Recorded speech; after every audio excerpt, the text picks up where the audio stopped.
Ici, on est dans les anciennes usines Publison. Donc, c'est une entreprise qui faisait des composés électroniques et des caissons de basse. Alors là, on a l'opportunité de pouvoir le récupérer et le transformer pour lui donner une seconde vie.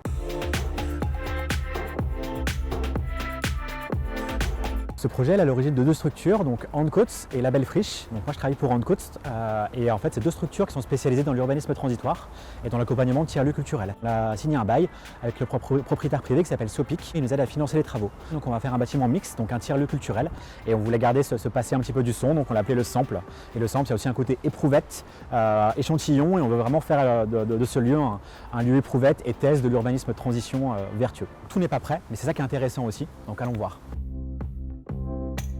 Donc ici c'est le showroom, ce sera un espace pour des résidents mais aussi pour des associations, pour faire des ateliers, pas mal d'activités. Pour nous, garder des espaces qui sont un peu modulables, c'est ce qui permet de créer du lien et d'avoir un vrai ancrage local. Et c'est vraiment les valeurs d'Handcoats et Label Frisch, c'est de pouvoir prendre en compte le territoire et répondre aux besoins des habitants. Et donc là on est au premier étage qui sera l'espace pour les résidents, les espaces de travail. Donc voilà un des ateliers, ça c'est une de mes pièces préférées, c'est vraiment dans son jus et ça a beaucoup de charme je trouve. Pour nous c'était important de pouvoir accueillir des résidents parce qu'on sait qu'il y a très peu d'espaces de travail disponibles alors qu'il y a beaucoup de vacances au sein des lieux. On peut continuer la visite. Et donc voilà, là où on est au rez-de-jardin, ça sera notre espace accessible au public, notamment pendant la saison d'hiver, où on fera de la programmation culturelle, des ateliers, et dans lequel il y aura un restaurant solidaire. Ce restaurant solidaire, il va être géré par le partenaire Ernest. On pourra y trouver des produits locaux de saison, avec l'idée que la majorité vient de moins de 150 km, et notamment de Seine-Saint-Denis. Comme vous le voyez, il y a plein de choses autour de nous. Ça, c'est tout ce qu'on a descendu de tous les étages. On a fait venir l'Euro-Sourcerie, les associations locales, Emmaüs, pour trier, pour reprendre ce qu'il y avait besoin, et essayer de le jeter le moins possible pour être éco-responsable. Et du coup, en fouillant, on a déniché plein de pépites. Venez, je vais vous montrer mon objet préféré. Parce que c'est trop classe. C'est vraiment l'histoire du lieu. Voilà, c'est leur machine électronique qui s'appelle la Infernal Workstation. Et c'est l'histoire aussi de la musique électronique dans laquelle je suis assez attaché. Voilà.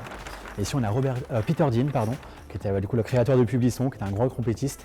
Et j'adore cette image, je trouve trop drôle. On va mettre sûrement dans les étages, ça peut être sympa. Et puis ça rappellera un peu l'âme du lieu, toute cette histoire, et pas faire une grosse rupture. Et donc là on a Marie, qui est la directrice d'Ernest. Et du coup, avec toute la super team de bénévoles d'Ernest, ça fait plusieurs jours qu'ils sont en train de défricher tout le jardin pour qu'il soit prêt pour l'ouverture le plus rapidement possible.